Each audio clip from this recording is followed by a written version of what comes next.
He gets so mad. All right. You want to introduce the man? Dude, I think that's your job. Well, great, guys. Back in. Another podcast episode. Got a great guest here. Good old Chyler Zeeman. One of the best. One of the best guests. I'm going to get right down into it. I'm going to be honest with you, Chyler. All right. When we had this idea to create the podcast, one of my very first thoughts of who I wanted on the podcast was you. Really? Don't get a big head here. But it's because I'm just going to compliment you right off the bat.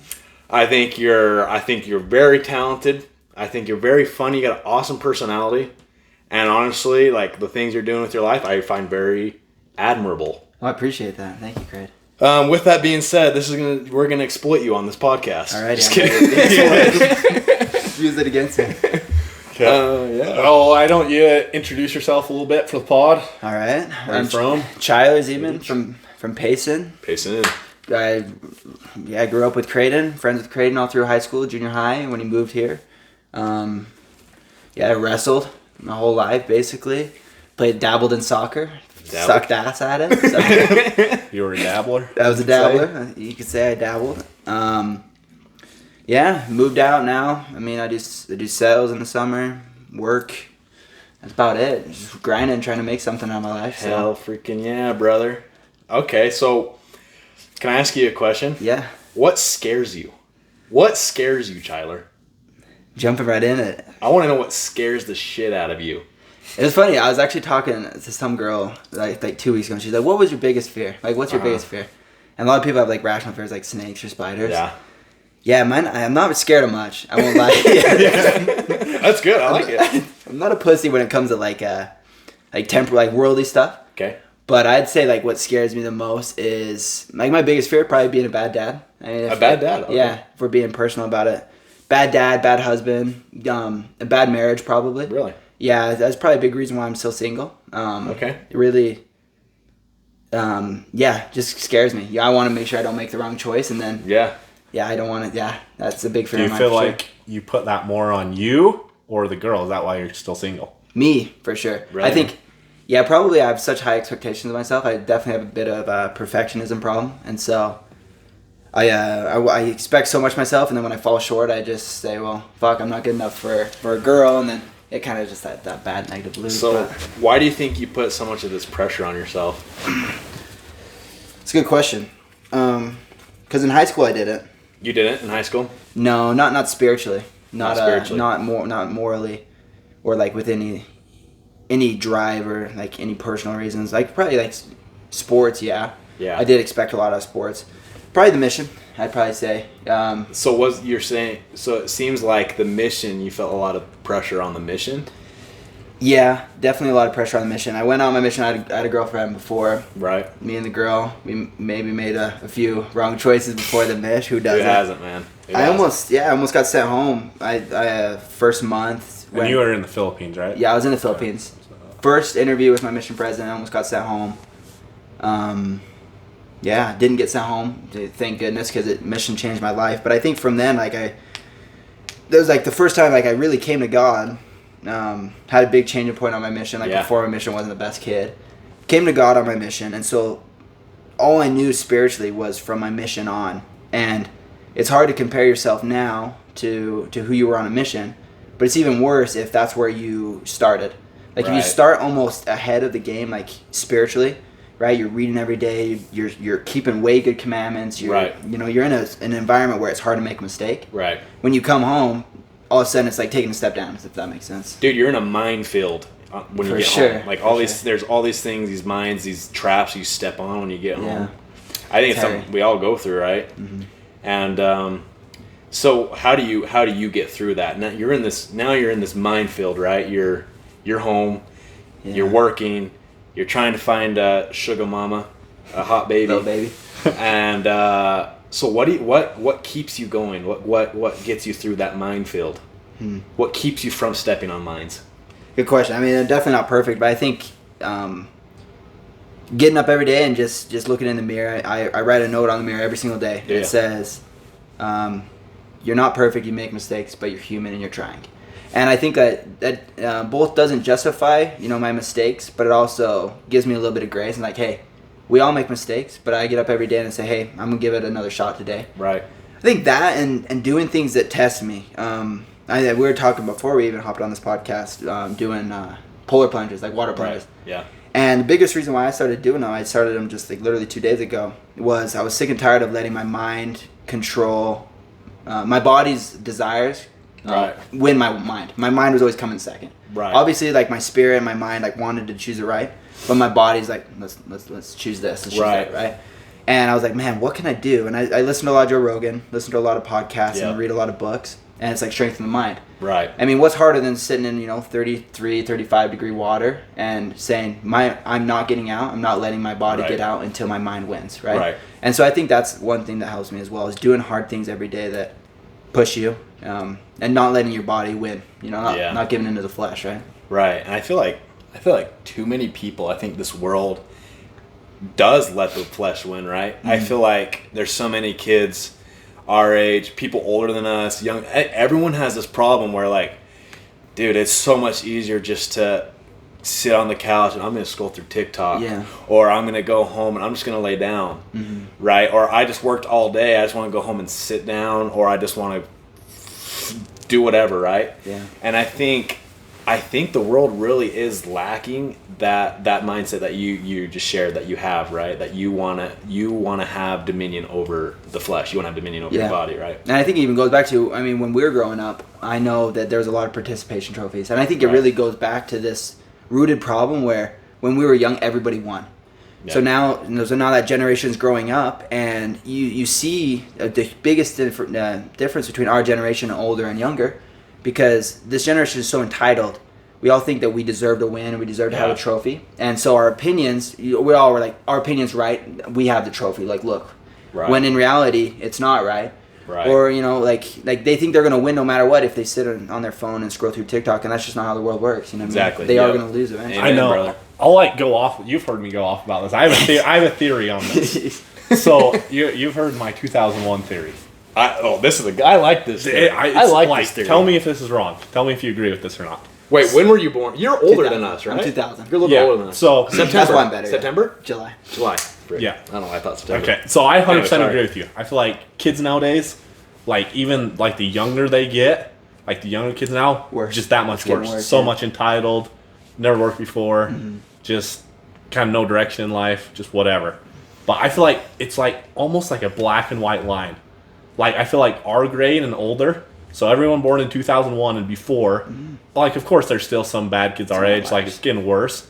But after that, like the kids a grade younger, so born 2002 and on, I don't know one kid that's like actually like good, works hard. I can't say. You can't say. I won't say all, but like majority wise, yeah. Like I feel like it's like a black and white line. And tell me this: what was born right after we graduated? What was born? What got popular? TikTok. And it's not TikTok in general, but I think it's the idea that so many people got so big off of TikTok that these kids all of a sudden saw not an easy way out, but yes, an easy way out. And TikTok was born, and it just kind of destroyed the world. Have you seen that video where I think Joe Rogan talks about it on his podcast, where it's like the algorithms, where it's like in Japan, the algorithm shows like engineer videos and medical videos and like all these things that progress people.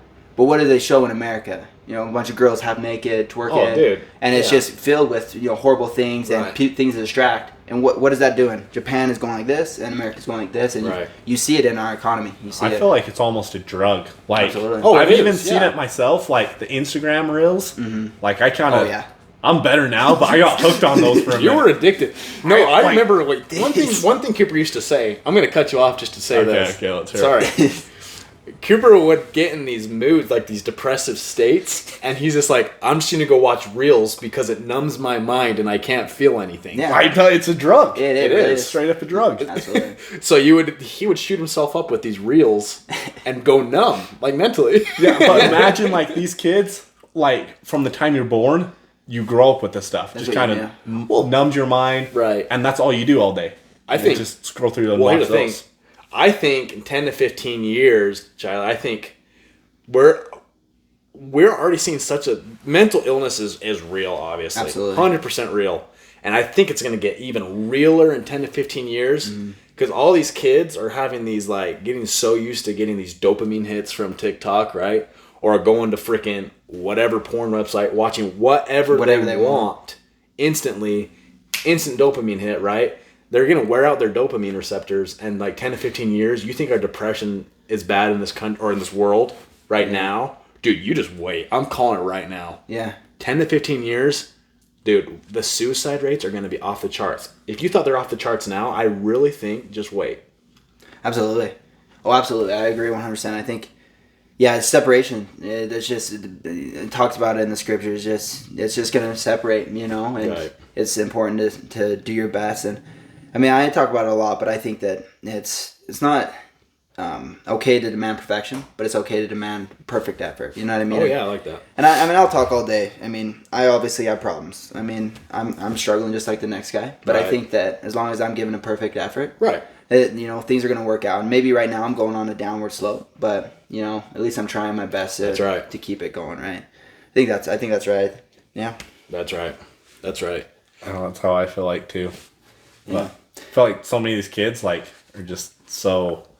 I think it's just that entitlement mentality is the worst. They don't know really how to work hard. Yeah. A lot of them haven't had a job. Yeah, and I'm grateful for my dad. I mean, since I was young, I worked hard. I know it's same with. I'm sure it's same with your Coop. I know your dad. I know how hard he's pushed you to work when you were young. And these kids, they just get out of work and then they get out of college and high school and they're like, well, what the frick do I do? You know, right? How do I make money? How do I live in this world? And I think my dad has said it. I mean, since I was 16, he said, one day they will pay you whatever it takes because you're a hard worker. They will eat you up and they'll pay you whatever you want because you're a hard worker. Right. And I didn't really believe him, but now I see it. I see that in 15 years, you know what I mean? That hard workers are going to be limited. Right. No, I've always heard, like, if you work hard, like, especially nowadays, you'll never not have a job. Yeah. Like, you could literally go do anything, and as long as, like, you're the hardest worker there, like, even if you don't know the most or are the most educated, like, as long as you're the hardest worker there, like, someone will hire you. Yeah, you'll never 100%. be without a job. 100%. Yeah, I mean, my job, I just barely put in my 2 weeks. Tomorrow's my last day. And my boss came up to me the other day and said, hey, I'll give you whatever raise you want. Like, we need you here. Like, you've never had a problem. And that's the thing is just you work hard. You don't slack off. You make mistakes, yeah, but you correct them. You take admittance of them. And yeah, just like Coop said, you're going to pay you. Right. So what were you doing? I was cleaning cars. Cleaning cars, okay. It was all right. I was thinking about starting my own business with it. It's just cold in the winters, and my back end hits in 2 weeks. School, I'm taking 18 credits this year, and so I'm going to focus mostly on that and growing my social media page. That's awesome. Keep working out hard. Have a little bit of fun. Go snowboarding a little bit before the when you summer go hits. Snowboarding, let me know. I want to go skiing so bad. We'll go. Do you go to Sundance? I go to Park City. Okay. When you go, let us know, dude, because we're looking to go one of these weekends. I'll go to Sundance. Or you were supposed to go to Breckenridge with us. I was supposed what to the freak happened, man? Dude, I just barely remembered that. Yeah, that's a different story. Yeah, everyone, I didn't know. I thought you were coming until I got in the cabin, and they're like, "Oh yeah, he cancels." Like, what the freak? Yeah, November was a pretty rough time for me for sure. Yeah. Was it? So, yeah, struggling a bit mentally. Yeah. I mean, we all have our struggles. You know what I mean? We do.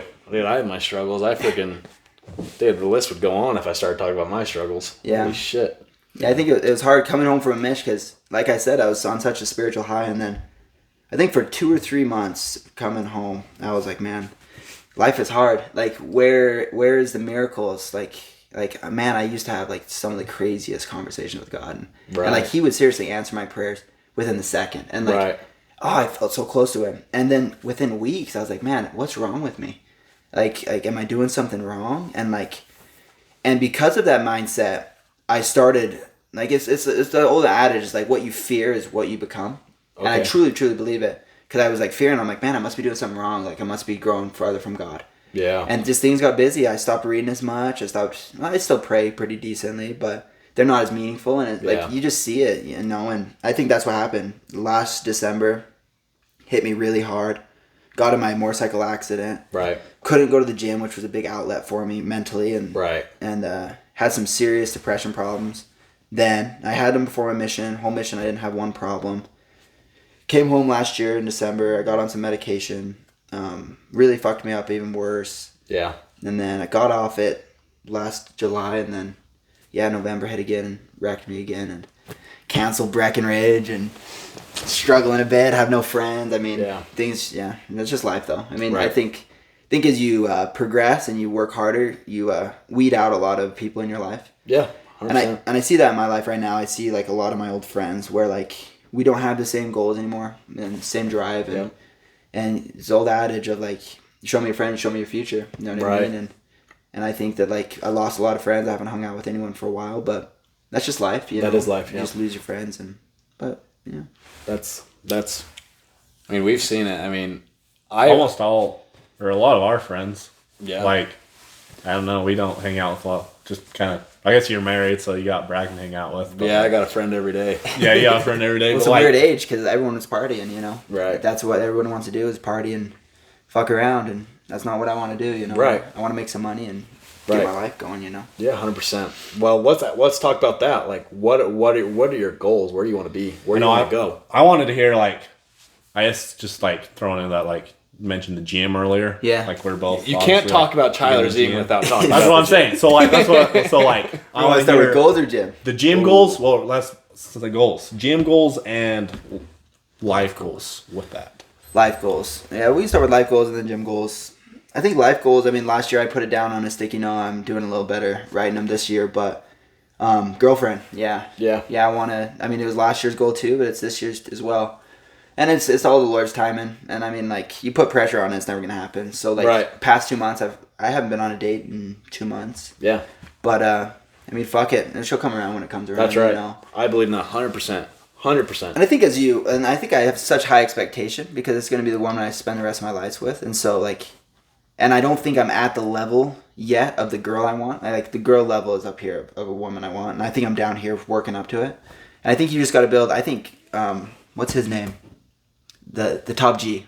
Andrew Tate. Oh, by the way, rest in peace. He's in jail right now. He's in jail? Dude, you not hear about arrested. That? Do not forget your thought, but he just got arrested. Yeah, okay. For what? Keep that thought, but this happened just like hours ago. I remember I called Crane. I was like, bro, you gotta look at this. I guess it's big allegedly. Yeah. So, like, who knows, but, like, what is it? Human trafficking. The top G. Dude, he allegedly is a human trafficker. Him and his brother. Him and his brother are now in jail. Allegedly. What did he say? I literally just listened to his podcast. This is what's crazy. And he says, there's 3 ways they can shut you down. And one of them, he said, they can frame you for something and throw you in jail. That's and why then he says, I hope that my followers know me well enough that I would never do something that fucking stupid. Exactly. And then he gets thrown into jail. I don't believe that's why I don't believe it either. It. And I love him. I think that his mindset on a lot of things is great. And you can say all you want about him. He has some fucked up things as well, but he's ahead of his time for sure. Oh, he is. As long as he's not a human trafficker, like, we were both big fans. And if he is, like, that fucking sucks. But yeah. But the thing is they can say whatever they want, and they could put things on him and whatever you want, and, like, you can believe what he wants, and if he is a human tracker, then fuck it, I still will believe in a lot of the things he says. Yeah, a lot of the things he says, you can't take away the merit of what he's saying is true. But if he is a human trafficker, he can rot in hell for all I care. I agree 100%. But you can't take away from what he said, honestly. If it's truth, it's truth. Yeah. A lot of his stuff is my truth. So yeah, that's fucked up if that is true, but... Especially him calling it, like, right before. He's like, he says, I'll never fucking kill myself, so if I ever do, know that someone murdered me. Right. He's like, which will never happen, because I will fucking kill him. Yeah. And then he says that one, and I thought about that, and then it's funny that you say that, because when you said that, I was like, I wonder for what, because... Mm-hmm.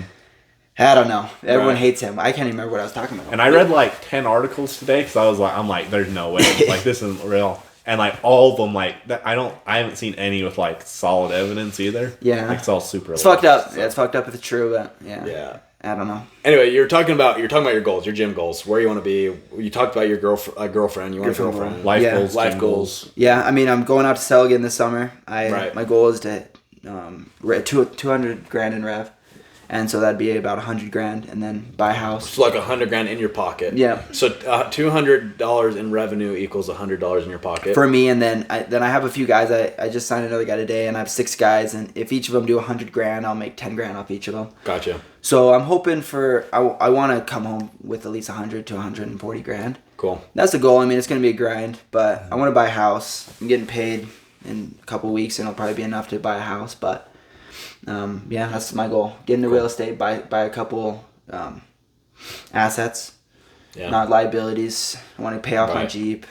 Just get going that way. Cool. Did you read Rich Dad Poor Dad? I did. I just finished it. I love that. When I learned I love the part about liabilities and assets. Great. Yeah. I mean, honestly, best part of the book, in my opinion. Yeah, and it stuck with I mean, I've been reading a lot, listened to a lot of books. I don't know. I think that's the way to make it in life is gain all the knowledge you can. You know what I mean? It talks about it in Rich Dad Poor Dad. Right. I'm reading Limitless right now.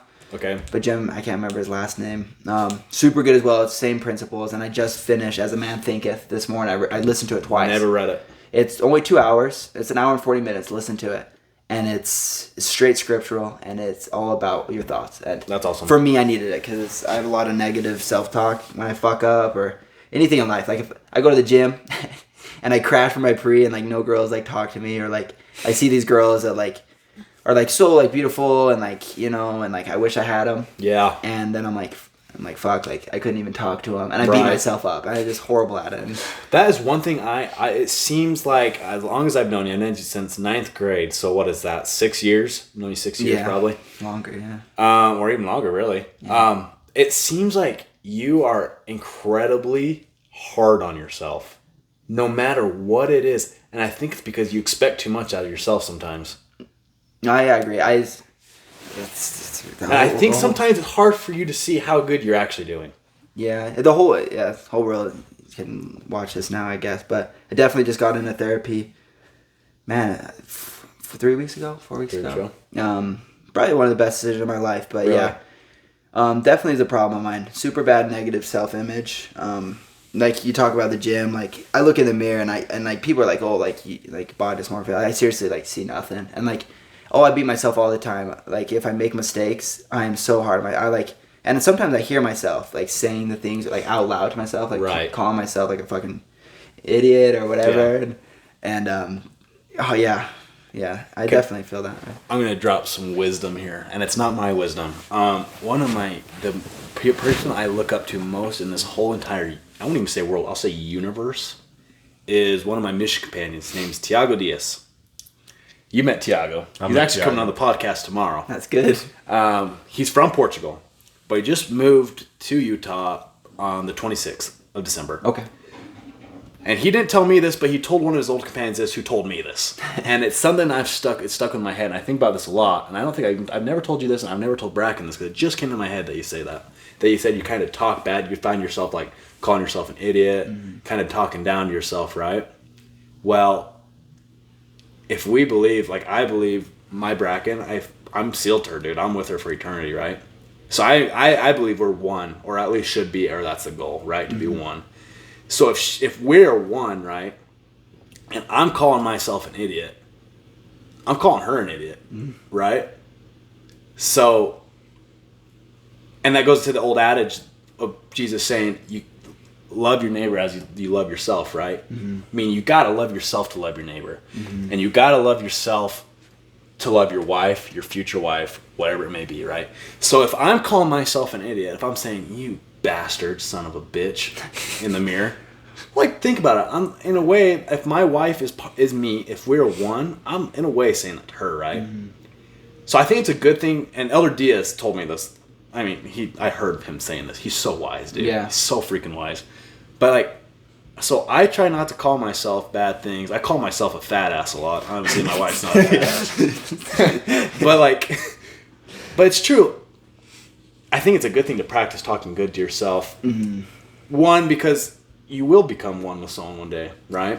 We believe that. We're sealed to whoever it may be. But it's also, you got to love yourself, right? And you know that. Yeah. You know, I'm preaching to the choir here. I'm just saying, you know. Yeah, I agree. I add on to, like, you're one with Christ. So, like, I understand that. And that's the thing. Is, like, I have all this knowledge. And, like, on my mission, like, I seriously grew so much. And, like, spiritually, like, and scripturally, like, I feel like I'm pretty knowledgeable. And so, like, when I counsel anyone or, like, any of my friends are struggling, and it's just like, bro, I can help them out all day. Right. But when it applies to me, like, I was talking to my therapist about this, and it was like, and she's like, she asked me a question, but she's like, well, where do you see yourself? I'm like, damned, like I'm fucked. Like, yeah. And it's like, not even like me being like, oh, poor me, like, look at me. It's like, I seriously feel that a lot of time. And And that is personal, but it's like, I do feel that a lot. Like, I'm just not perfect. I make a lot of mistakes, and like, I just think, man, if I was a better Christian, I wouldn't do something like this, or like, if I was a better Christian, I wouldn't swear like this or talk like this. And we all have these the mistakes that we make, but I am especially hard on myself because I expect a lot of myself. I want to be something someday, and then when I fail, it's like, well, it's because I'm a fucking idiot because I made that mistake the other day. Right. Like, I don't deserve a blessing because, like, look at me the other day. Look what I did then. And that's just how I feel. I feel like blessings are predicated on our obedience, and when I'm not exactly obedient, then how can I expect blessings? Right. Yeah. So that's the same way with girls. I want a wife that's, just like you said with Bracken, is worthy and wants to get sealed in the temple. But it's like, how can I expect that if, like, I'm already struggling, know? And so I'm hard on myself, so I get in the same pattern of making the same mistakes, and then I never feel worthy, so then I never go out and date, and then when I do date, I purposely ruin it because I don't feel worthy. Right. And tell them, it's just a mess. But. Right. I think that just goes to show how it could really happen to anyone. Because, like, I guess we weren't as good as friends, like you and Crane and stuff. Like, growing up, like, we went to junior high and stuff together. Yeah. And, like, even high school, junior high, I guess after that, just seeing you around and stuff, like, I always thought, like, oh, like, this is a confident guy, Like, he walks around, like, he could probably pull any girl he wants. Like, you just seem like a confident guy. Yeah. So I think just that goes to show, like, you never really know what people are going through, Just everyone's going through stuff, right? Yeah. So, can I ask you a question? Yeah. With that being said, did you ever feel like you had to be the confident guy in high school, or right now, do you ever feel like you have to be the stud gym goer, great body? You have to be the ladies' man. You have to be the spiritual man. Do you ever feel like you have to be those things? 100%. Yeah, I think in high school, especially, growing up, I had a different body definitely in high school. Definitely a bit smaller and had a lot of problems. And so, like, I would mask. I would hide a lot of my problems with being confident. And I wouldn't say I was the nicest person in high school. And yeah, just like Coop said, I probably came off way too confident, way too cocky. I think that's a good thing. Yeah, like I think you're saying that's a good thing. Yeah, but I think that a lot of people that know me from high school, they're like, oh, he actually wasn't a jerk, or it wasn't right. And I think I masked myself and my sensitivity because I just had so many problems inside, and I still do, and that's why I go to the gym. Right. To mask a lot of my problems mentally, and so I think I have a lot of pressure to, like, be the gym goer because I want to put on this facade, but I'm trying on my social media to be as open as I can, and I want to be more open about mental health and stuff like that. I love it. But what are you've brought up social media a couple times, what's, like, your goals or plans with that? Yeah, big goals this year. I decided I was going to commit 2023 to trying to grow on social media. I want to start a podcast is down the road, probably in 4 to 5 months. Yeah. For now, I'm focusing on making some YouTube videos of some of my workouts. Yeah. I just think I had a lot of growth. I obviously, like, I don't see myself as this massive guy, but I do think I have a little bit of technique that maybe I can share with people. Sure. Yeah. Similar body type as me and Coop, longer builds, and Coop, you can say he's just as big, Right. We're both, like, skinnier. Yeah, skinny in high school. Yeah. It's hard to put on muscle, and I did it somehow, and so I want to share that. Right. And not only that, but just the confidence that comes from the gym, and talk about mental health. That's kind of my goal, is get it talking about, because like you said, it is going to be a problem. And I think that when people look up to people, they don't, like Coop said, they see a confident guy, they don't see the problems underneath, and that's kind of my goal, Right. I like that. If we could figure it out, we'll plug your stuff in there. Oh. We aren't the most techie guys. We're not the most techie. We don't have the group, like, big following. Like we said, we do this 100. We're just doing this for fun. Oh no, don't even worry about it. But look, we would love to get there someday too. We want to get there, and obviously. So we're here to help each other out. You know what I mean? Sure. Well, anyway, I guess kind of maybe a little more lighthearted. I wanted to bring up the past a little bit, clear some air. He told me about this, and I was laughing so hard. So I don't know. I'm sure you remember this, but I think it was back in the junior high days. Remember we had Blanchard's together? Did we? Yeah, we did. We PE, had Blanchard's PE. And do you remember lacrosse week? You knocked me. Yeah. I didn't know that was you. It was funny. Yeah, you bring that. Go ahead. Keep going. Yeah, I still feel bad about it to this day. Do you feel bad? You did it on purpose, correct? Because Well, see, that's what I was going to say. Okay, why do you feel bad? Because I know you did it on purpose. Okay, let me hear I'll tell my side of the story. So, a little background here. We're playing lacrosse. Background is you're an asshole. Okay, no, listen to my story. Let me justify myself here. I'm sure I deserved it. So, we're playing lacrosse, and I feel like I could throw it's just like a tennis ball, right? So, not an actual lacrosse ball. Yeah, right. I feel like I could hum those guys pretty hard. Yeah, no, but, he did. Like, I remember you were playing. Yeah, you know. I remember you were playing goalie, and I, like, broke away from everyone, and I'm, like, 10 feet away, and I'm like... I just didn't have a care in the world. I'm just going to throw this thing as hard as I can, and if he gets in the way, he gets in the way. So I like crow hop into this sucker, wind up a little bit, and just let it fly. And I just remember you like jump up in the air, like go full like freaking Patrick Stars, arms out, just drills you right in the nuts, right in the nards, right in the nards. I laid there for like I think 30 minutes. Blanchard kicked me out. I didn't play lacrosse after that again. Yeah, I laid there and cried on that field for like 30 minutes. That was the hardest I ever been hit. Right. I was talking to Zeke about that on the way. I was like, yeah. I was like, I've seen Coop a couple of times. Like, and Zeke was like, yeah, he's changed a lot from his mission. I'm like, yeah, him and I get along just fine. And he's like, yeah, but you guys wanted to fight a lot. See, I feel like that's what I wanted to bring up. I feel like I never had a problem with you. Me neither. That's the thing. It's like, and I was talking to Zeke about it. I was like, I never wanted to fight Coop. But, like, I swear, anytime a fight got brought up, it was like, Coop wants to fight you. Even now, like a couple weeks ago, it got brought up. And they're like, hey, like, will you fight Chyler? I'm like what? Why do you want me to fight Chyler? Yeah, it's funny you say that, because Asher was like, he, like, posted on his story, he's like, who's coming to fight now? I was like, dude, I'll come. And he's like, will you fight? I'm like, no. And he's like, you fight Cooper, he wants to fight you. And that's the thing is, like, in my mind, I'm like, why does this fucker always want to fight me? Like, I'll get my ass kicked. But it's like, and it's like, so it's funny that you think the same way, because I think neither of us ever had beef. I think it goes back to that. Everyone thought I had beef, because the rumor just started going around, I hit Chyler in the nuts with a tennis ball. Oh, yeah, I never had beef with you, ever. But, I mean, I didn't try it. It was just, I mean, I can't control those things. Yeah, I never played lacrosse before. I just threw it as hard as I could. Yeah. I mean... And it did. It threw hard. Yeah, you threw hard. I threw it pretty hard, but I think that's where it stemmed from. From that day, everyone just thought I hated Chyler because I hit him with a tennis ball. I'm glad to hear that you don't hate me. To this day, Chyler only has 75% of the nuts. Yeah, it has most of the shaft. I won't lie.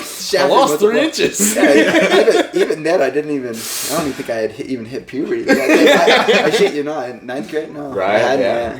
Jeez. I guess that's a shaft. I just remember freaking Blanchard. You're laying on the ground, and I would just stand there like, oh, shit, I don't know what to do. And Blanchard comes over, and Blanchard didn't like me anyway. Cause me and Porter, you remember Porter Kimber? Yeah. We were always getting trouble in there, kicking cones or Blanchard whatever. looked at my schlong that day. Did he really? Yeah, because it was that bad. It was like really. I did not. Yeah, I did not know that. No, I laid there for 30 minutes, and I don't cry. Not very rarely. Right. Physical pain, never. Right. And I was balling. Yeah. I was a pussy then anyway. I would be.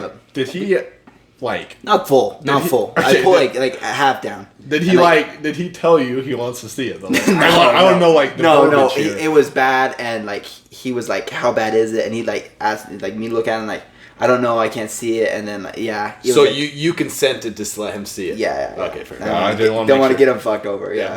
It was in need. Right, you were scared. I think I went to the doctor. Really? Yeah, I think I did. Yeah. Oh my god. It was black and blue for a while. Holy shit, man! If you have problems having kids, I'll take the blame for that one.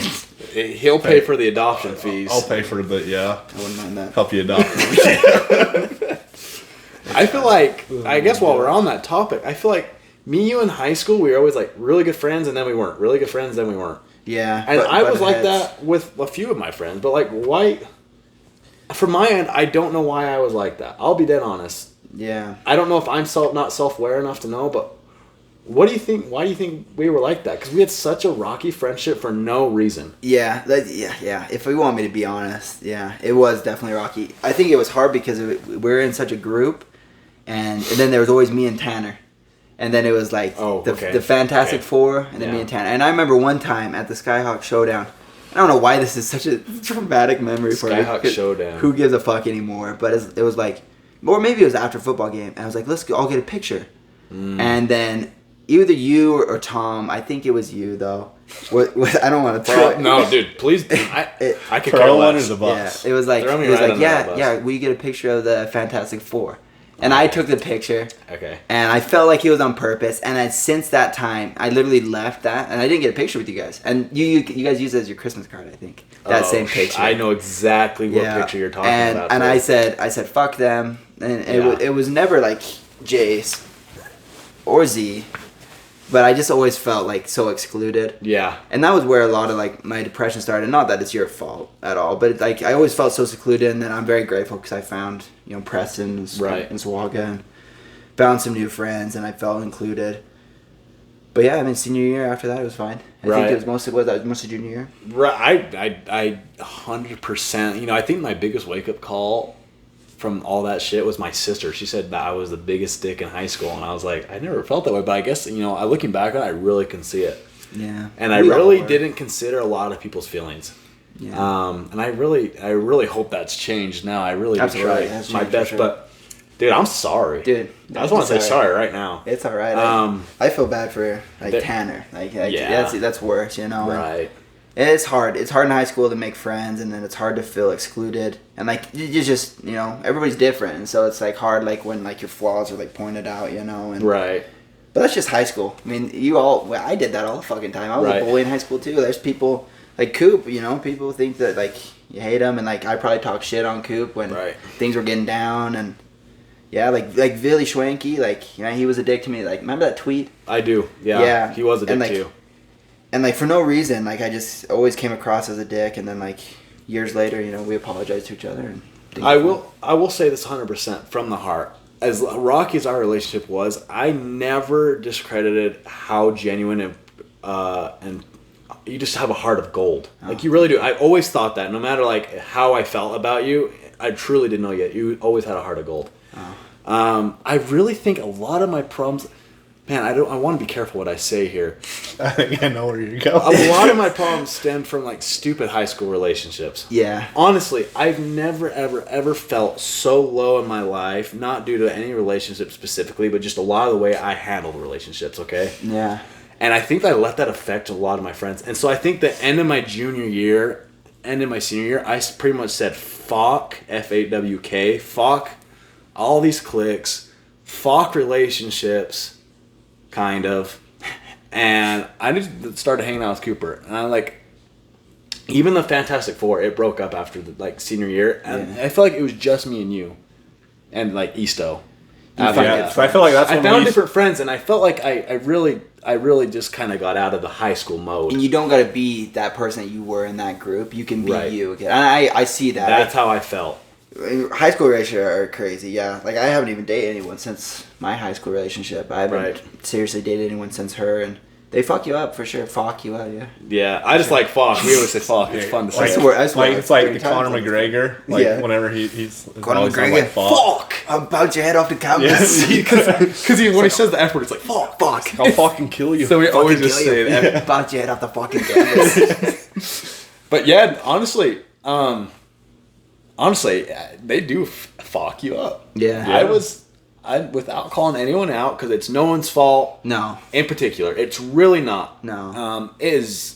Honestly, I could handle any situation differently than I did. You know what I mean? Yeah. But it did. It fucked me up. It fucked me I up. was there. That's when you started hanging out with me. And I was fucked up. Because you were kind of like, fuck all these preps, and I started hanging out with you. I was so done with the high school game. I think you were done with the high school game. Oh, yeah. And I was like, fuck this. That's when I started going to the gym, and that's when I found a love for the gym. Yeah. I mean, it doesn't look like it, but you look great. I love the gym. Yeah, I mean, that's why I love Prest. I mean, him and I are still not as close anymore, but he was out of the high school game his sophomore year. He's got sick of the cliques, and right. He's doing his own thing, making his own life, and I love that. I loved that, he was just so authentic. I could turn to him about anything, and it just always felt like I was loved. Right. And I loved that, yeah. And it was escape from my relationship, because I've always felt like I had to be someone else in that, and right. But I mean, that's just life. It really is. It is. But it. Go ahead. Sorry, I keep cutting. I was going to change the subject. Did you want to say something? Nope, I don't. That's probably something mentally handicapped. Yeah. Oh, I know we were talking. I know we were talking about something early, kind of about this earlier. But I want to hear some of these hot takes. on the woman. We were talking about women. Yeah. We were. Obviously, the reason after 4 years of not seriously dating anybody, you start to think maybe it's me, you know. But that might be my problem. I think I listen. Andrew Tate really changed resonates my mindset. with you. And that's where you know you're fucked. If you agree with somebody that's despised by almost every single female in the world, you know you probably got a fucked up mindset. See, I think that's where my problem is, because now I really feel like I have not been able to find a genuinely good girl. Yeah, there's not any. Well, they're very rare. You know, you'll find them like Bracken and they're out there, but most of them were taken. That's the thing. I think. I mean, I've been on dates. It's funny. I went on a date with this girl, and she wasn't super religious at all. And it's funny. Like, all she wanted to do was get down. And I told her, I said, "Hey, I got really big standards. Like, I don't even go anything past like making out." And since I did, she just blocked me and ghosted me. And it's just like shows like, man, it's just as bad for girls as it is guys. You know, yeah. The bad morals. They just want to fuck. They just want to get down. And not every girl. And that's the thing. Is like you're saying, Coop. Maybe it's something wrong with me. You know, maybe I'm looking at the wrong scope of women. Right. You know, that's hard too, because when you go to the gym every day, you kind of get surrounded by those kind of girls, and maybe that's my problem too. I try to analyze myself. You got to get a good gym girl though. You got to get a good gym girl with a nice booty. I've since started going to the gym. My standards, like I already had like pretty high standards, and now they got to be like a gym girl on top of that. Hard worker. The gym girls are hard workers. They are, dude. Yeah. That girl that goes to the gym like every day, it's different. It's attractive. It is really attractive. Yeah. It is. And the girls, they just care about their bodies. Yes. You know, they don't have to be perfect by any means. And I don't ever want to objectify a woman. We've talked about this. It's the effort that's attractive. Yeah. Obviously, there's other things. Yeah. Obviously, if you got a nice ass, like, you know. Well, I'm going to say, like, I don't know if this is really a hot take or not, but like, I guess some people might find a problem with it. But if I'm like, for all of us, like we go to the gym a lot, we put a lot of effort into our bodies, making sure we're healthy, looking good. Like, I don't know why people find a problem that we want a girl that does the same things. Yeah. And does the same things. It doesn't have to be these but girls, like the evidence of that is like, of course they'll have a nice looking body. Good. Yep. Right. Exactly. And they're like, oh, you're so objectifying these girls, or like you're so based on like unimportant things, and that is important. Right. It's not the most important, in my opinion. Spirituality is probably number one, and then like obviously like personality, and then like looks. But I mean, you want to be attracted to them, you know, and I don't know. Yeah, it's just a joke. I mean, we're talking about the gym, and it's just these women that go to the gym though are just so entitled, and it's just, especially I go to university, and it's just a shit show. You got the guys filming their TikToks, you got the girls half naked, looking at you, and then the second you look at them, they get fucking pissed off, and like you go talk to them, and they just act all entitled. Yet they go up to 100 boys. It's funny, you see these popular girls going up to at least 20 different boys at the gym, just hugging them and like all lovey-dovey with them, working with them for a set, like grab their arms, and these girls won't ever give a guy like me the chance. And it's just like, Chyler has morals, like don't even fuck with him. Right. Like Chyler doesn't have these cliquey friends, so like he wouldn't be fun to hang out with, or like Chyler doesn't drink or whatever. And it's like, well, that's why I don't have any friends. You know, that's why I'm single. But it's a hard world. Hard to date. It's a hard world. It's a hard to date. And the place where I feel like the place where you live, Orem, does not make it any easier. Mm-mm. It really. I mean, I'd never lived there. I don't ever plan to live there. I feel like it's just Utah County. Yeah. Because I've for some reason, I don't even know how I like get hooked up and meet with these chicks. But I've gone on so many dates with chicks like that go to Snow College or like kind of like Central Utah. Ephraim, okay. Like Ephraim, like even like down to Cedar and stuff. So some real cute girls, so you tell me. I mean, none of them worked out, so like.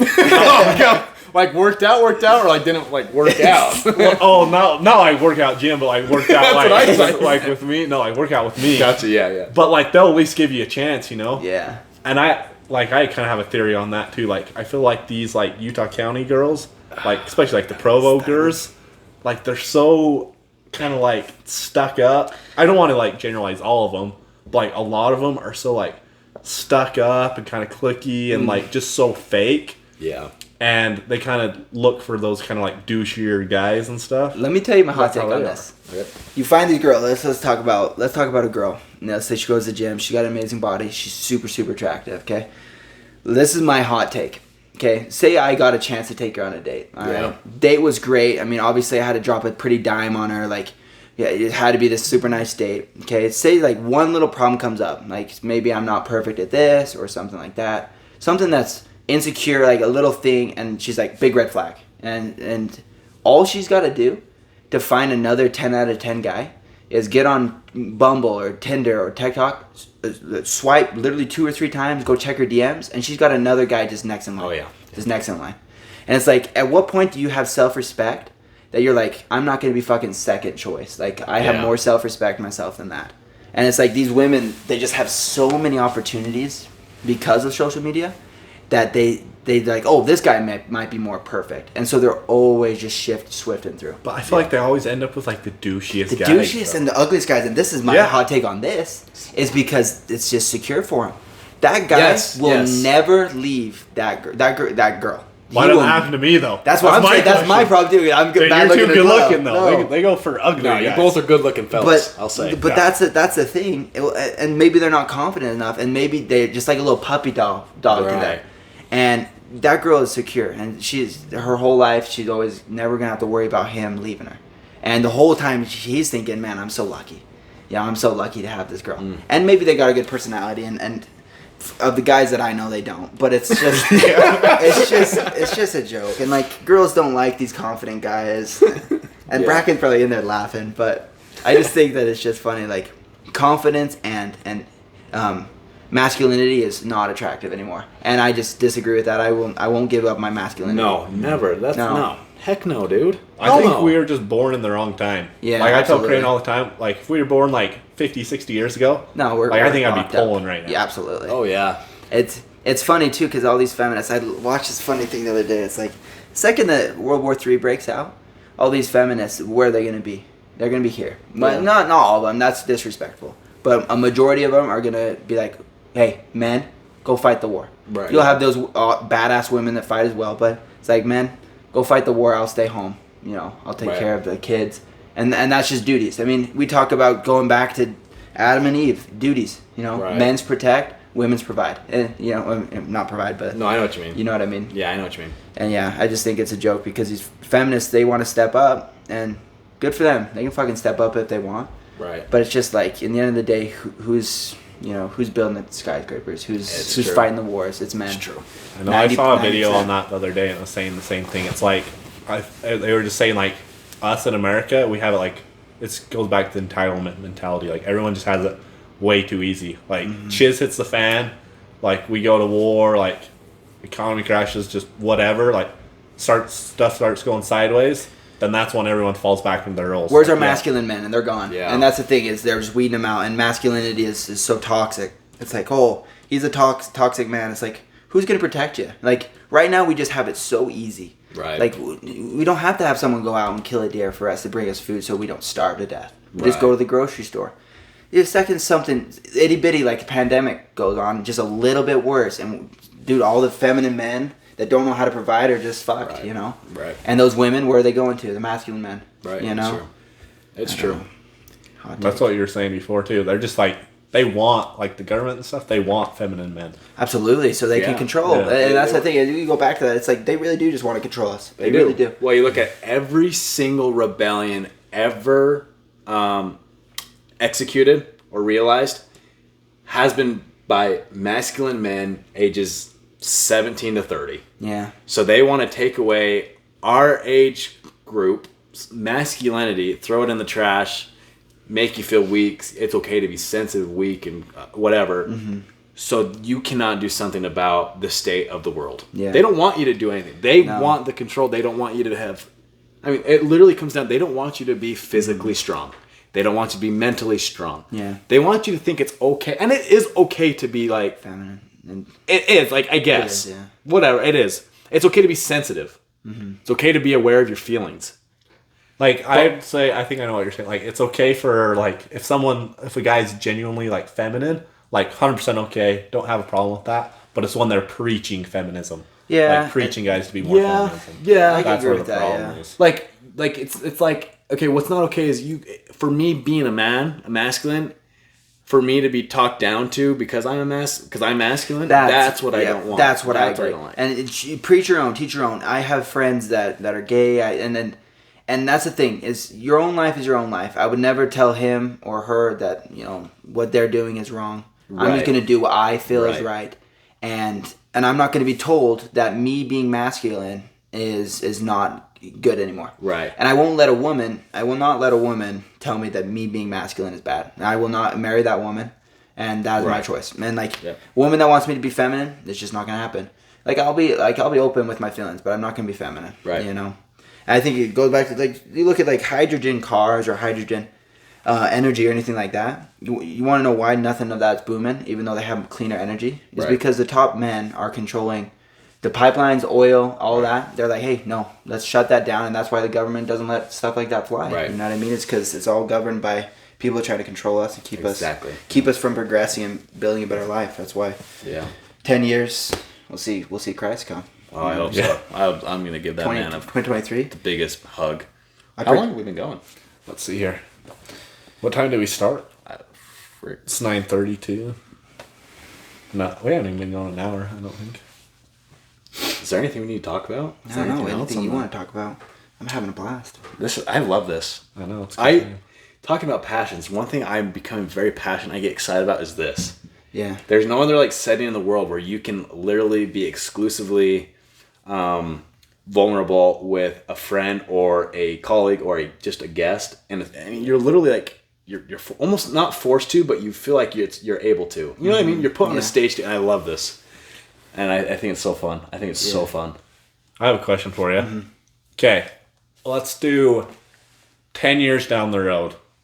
Where do you want to be? Where do you see yourself? Or I guess not necessarily where do you see yourself, but where do you want to be?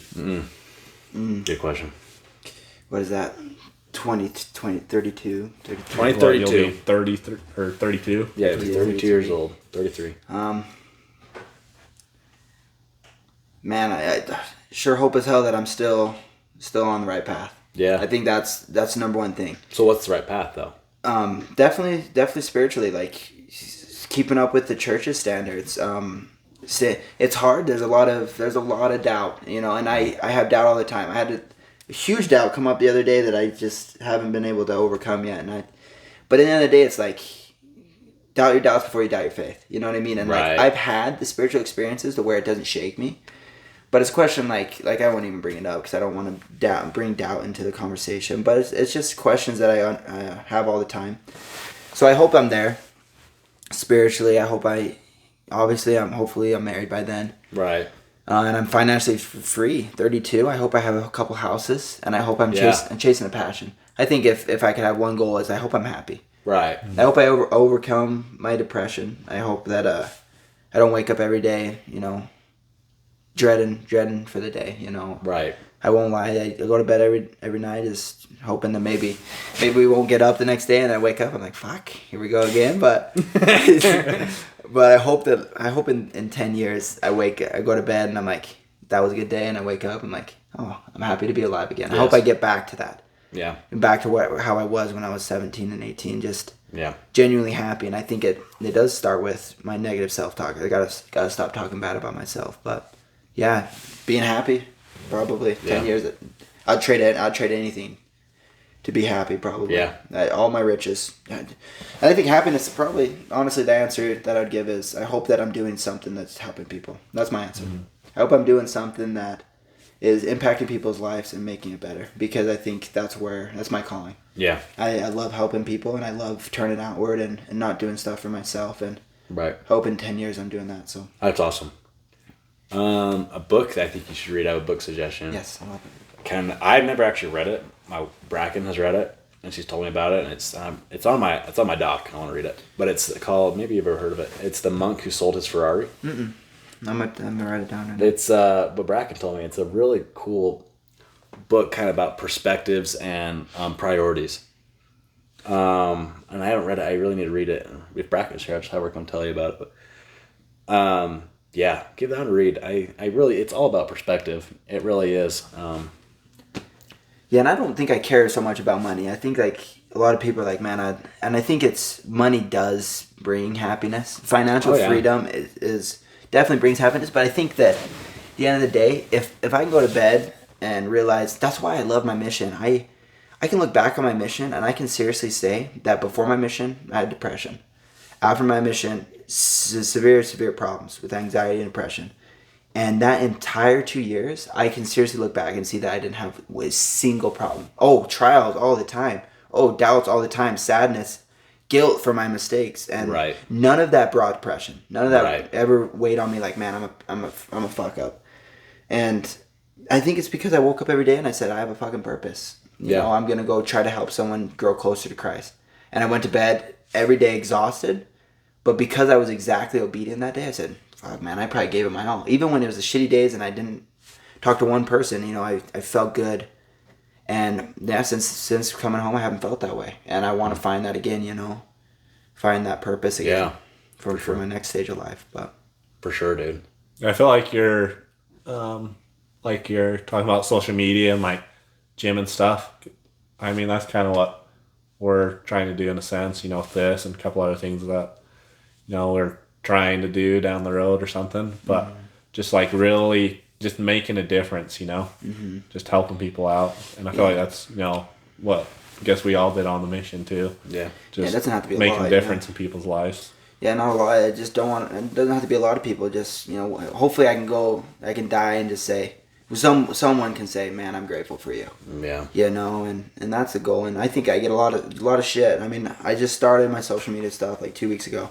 And even you know, my family or anything like that, there's a lot of doubts. They're like, man, hey, we feel that, dude. That's our family hates on the pod. Yeah, like, I don't want to ever talk bad about my family, but I think that a lot of doubts.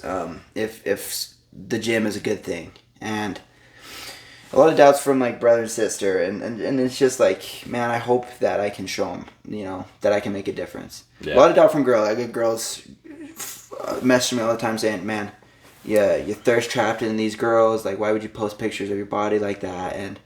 And oh, you can call yourself a Christian, but you post these pictures, you show your body like this, and it does weigh on you a lot. It's like, maybe they got a point, but in the end of the day, I really didn't almost start it because I felt that way. I'm like, man, I want to respect my covenants. Right. And at the end of the day, I'm like, why would I have this passion and this desire if it wasn't God given? I mean, it's all righteous. Dude, it's a righteous and it's a talent you have. Yeah, and I think, you know, I'm like, no, screw it, let's chase it. And I think my Heavenly Father will use me in a way that I can touch people's lives down the road, and hopefully now, you know. I hope a big thing I always tell myself is, like, don't be afraid to succeed in silence. Mm-hmm. And I feel like a lot of time that's just what has to happen because there are a lot of haters. So just succeed in silence, say, fuck you guys, you know. And I hope you never ever give up on this this desire you have to, you know, build this this following to be able to help people through the gym, right? I hope you never stop doing that because it's something I enjoy watching. I enjoy looking at. Sometimes I'm like, damn, he's got a nice body and I'm such a fat ass, and it pisses me off. I'm just kidding. But no, I hope you never stop doing it, not for the sake of the people seeing it, but I hope you never stop doing it for the sake that you like doing it. Mm-hmm. That's why I hope you never stop doing it. I definitely do. I mean, I just got back from 3 hours in the gym. You know, it's something I love. You know, it's my saving grace. I don't think I'd be here without the gym. I'm obviously my savior, but yeah, I love the gym. That's how I feel. Like, I asked myself the other day, I said, why do I go to the gym? I was really thinking about it. I'm like, is it because I'm trying to reach this perfect physique that I want? And I thought about that. I'm like, no, it's because I literally feel happy in the gym. Mm-hmm.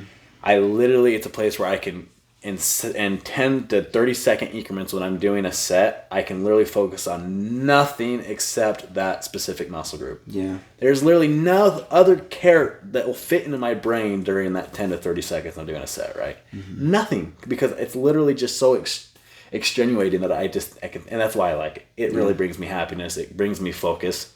And I honestly have the clearest mind in the gym. Mm-hmm.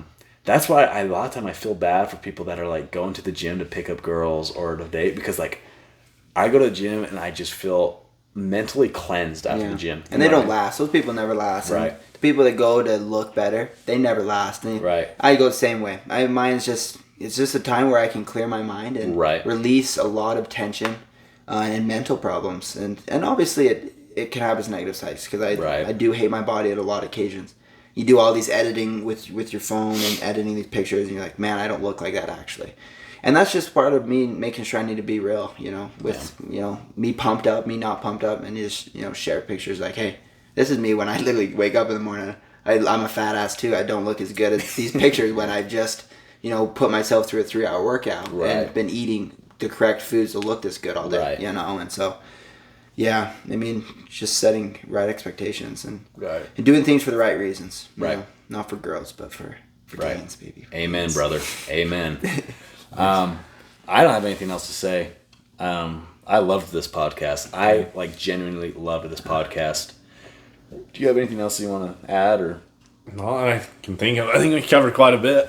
Chyler, is there anything good stuff you want to say or add? Or? Just thank you. Yeah, when you asked me, I was like, man, I've seen your first ones, and I was like, man, I hope they ask me, because I love opportunities like this, and I love opportunities to share about mental health, about my problems, and just it does help. It does help to talk. I mean, obviously, neither of you both knew, and it's not easy to share, and but I am grateful for you guys, and both of you, great friends, and very very grateful for you both, and we appreciate you sharing too. Yeah, getting deep with us. That's awesome. I commend you for that. Super cool, dude. And I commend everything you're doing.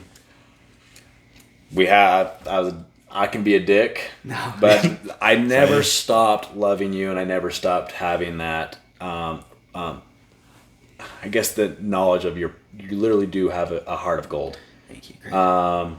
Dude, but thanks for coming on. Anytime. We're gonna put we'll put your TikTok and your socials in the description. Thank you. Not a lot of people will see it from this. That's okay. That's all right. I think I have 89 or almost 100 followers on TikTok, so we're growing. No, like you said, don't do it for the followers. Exactly. I came on here for no other intention than just want to spend some time with some good friends. So exactly, that's how we feel too, and we'd love to help you out any way we can. Yeah, we'll be very appreciate little, it. Yeah, thank you. We're just looking here we're doing this because we love it, right? Yeah, and that's why you're doing it. And that's why you'll be successful, is because you're doing what you love. Exactly. So that's it, Chai. Love you, dude. Thanks for coming on. Anytime. Yeah, love me, man. Amen.